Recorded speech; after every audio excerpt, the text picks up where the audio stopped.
نحمده ونصلي على رسوله الكريم اما بعد۔ ہمارے ایک عزیز ساتھی شیخ ابراہیم کل انتقال کر گئے۔ مرحوم ہمارے صوبے کی شورا کے ساتھی تھے، اور جب سے سلطان شاہ مرکز قائم ہوا اس وقت سے انہوں نے اپنا سارا وقت کبھی سلطان شاہ میں اور کبھی صوبے کے اسفار میں اور کبھی تقاضوں پر لگایا۔ زندگی کا ایک اچھا طویل زمانہ انہوں نے اللہ کی راہ میں مقام پر اور باہر کے تقاضوں پر لگایا۔ کسی تقاضے پر کسی وقت انکار انہوں نے نہیں کیا، ہر موقع پر ہر تقاضے کے لیے تیار رہتے تھے، یہاں تک کہ انہی تقاضوں کو پورا کرتے کرتے وہ اللہ سے جا ملے۔ پورے 4 مہینے لاک ڈاؤن کے بعد تقریباً 4 مہینے وہ سلطان شاہ میں رہے۔ پورے صوبے میں اور صوبے کے باہر ہماری جو جماعتیں تھیں وہ، اور صوبے کے اندر مختلف جماعتیں مختلف جگہوں کی تھیں، ان سب کے مسائل ان کو اپنے صوبوں میں روانہ کرنا، اور ہمارے صوبے کی جماعتیں جو باہر کم کر رہی تھیں ان کے مسائل، ان کو ان کی واپسی کے مسئلے، اس سب کو وہ سنبھالتے رہے، یہاں تک کہ ساری جماعتیں جو باہر تھیں واپس آ گئیں، اور جو جماعتیں باہر کی تھیں ہمارے یہاں وہ بھی واپس چلی گئیں۔ انہوں نے اپنا کام پورا کر لیا۔ پھر بیمار ہوئے، لمبی بیماری نہیں تھی، 3 دن کی بیماری تھی۔ 3 دن وہ تقریباً ہسپتال میں رہے۔ کل صبح انتقال ہوا، اور 4 بجے کے قریب نماز جنازہ اور تدفین ہوئی۔ شاہ ولی اللہ میں نماز جنازہ ہوئی اور ٹانی روڈ کے قبرستان میں تدفین ہوئی۔ اللہ پاک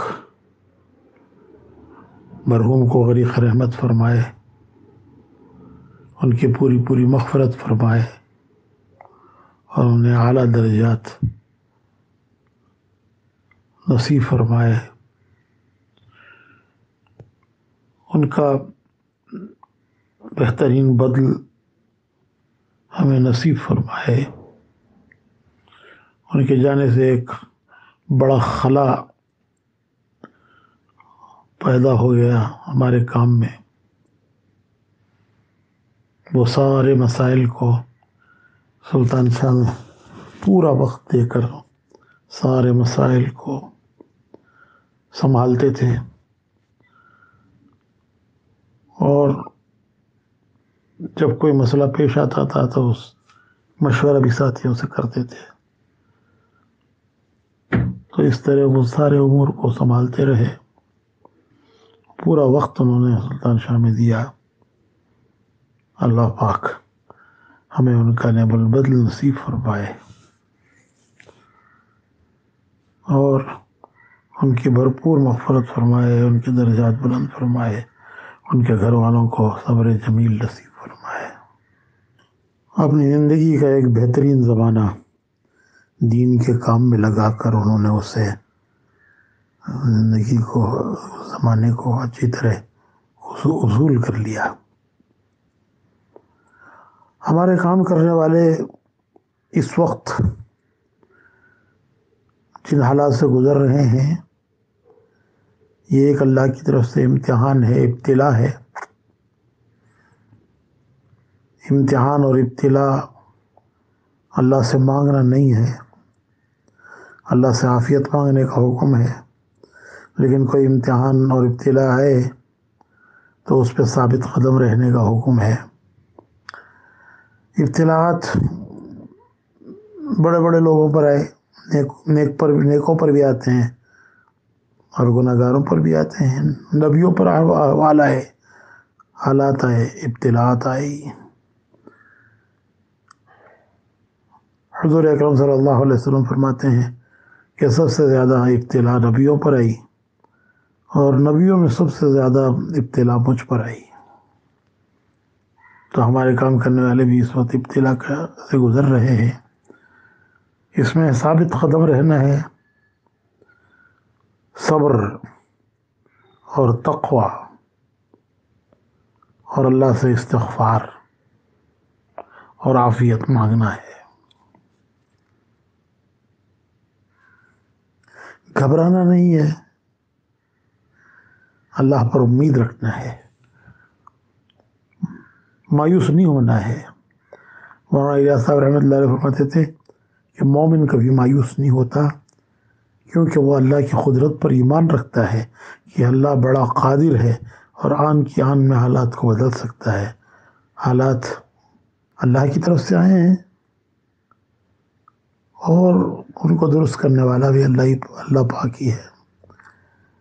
تو اللہ کی طرف متوجہ ہونا ہے، دعاؤں کا اہتمام کرنا ہے، گریہ وزاری اللہ کی بارگاہ میں، اس کی جناب میں گریہ وزاری، توبہ و استغفار اور دعائیں مانگنا ہے کہ اللہ پاک عافیت کے ساتھ ان سب حالات کو دور فرما کر عافیت نصیب فرمائے، اور جتنا ممکن ہو دین کے کام میں، دین کی دعوت میں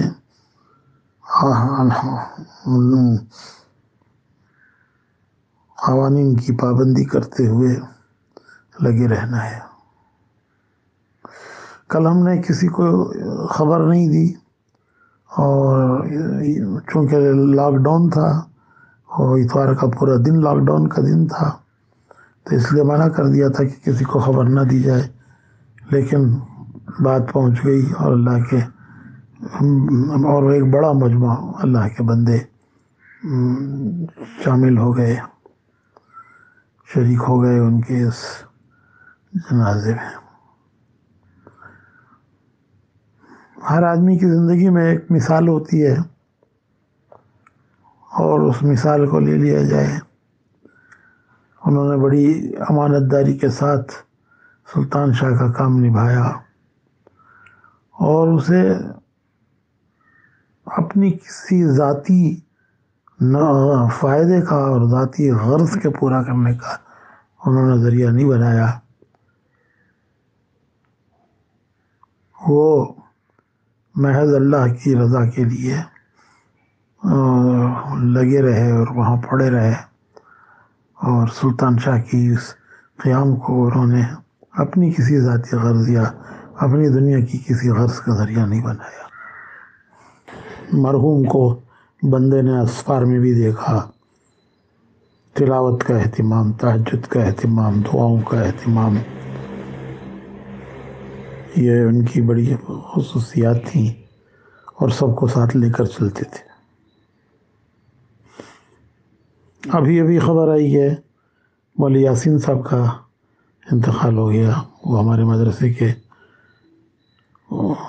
بڑے استادوں میں اور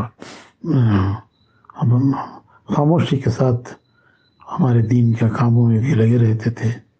کرناٹک میں مکاتب کے قائم کرنے کی محنت میں بھی ان کا بہت بڑا حصہ رہا۔ اللہ تعالیٰ ان کی بھی مغفرت فرمائے، ان کے درجات کو بلند فرمائے۔ اور پتہ نہیں کتنے ساتھیوں کا اس دوران انتقال کی خبریں آتی رہیں، اکابر کی بھی، بزرگوں کی بھی، اور اپنے ساتھیوں کی بھی انتقال کی خبریں اس دوران آتی رہیں۔ ایک واقعہ یاد آتا ہے کہ قادسیہ کے معرکے سے قاصد حضرت عمر کے پاس آیا، اس نے قادسیہ ایک بڑا معرکہ تھا، اس کی کارگزاری سنائی اور یہ کہا کہ فلاں فلاں فلاں شہید ہو گئے۔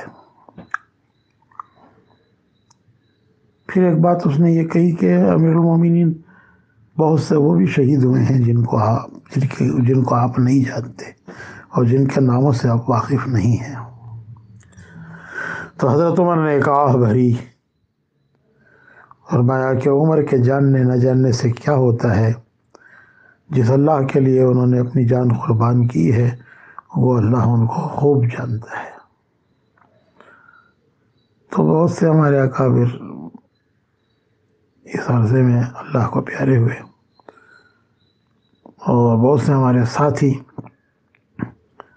اللہ کو پیارے ہوئے۔ اللہ تعالیٰ سب کی مغفرت فرمائے، سب کے درجات بلند فرمائے، سب کو اعلیٰ درجات نصیب فرمائے، اور جانے والے اپنی جگہ خالی چھوڑ جاتے ہیں، اللہ پاک اپنے بندوں سے اس جگہ کو پورا فرمائے۔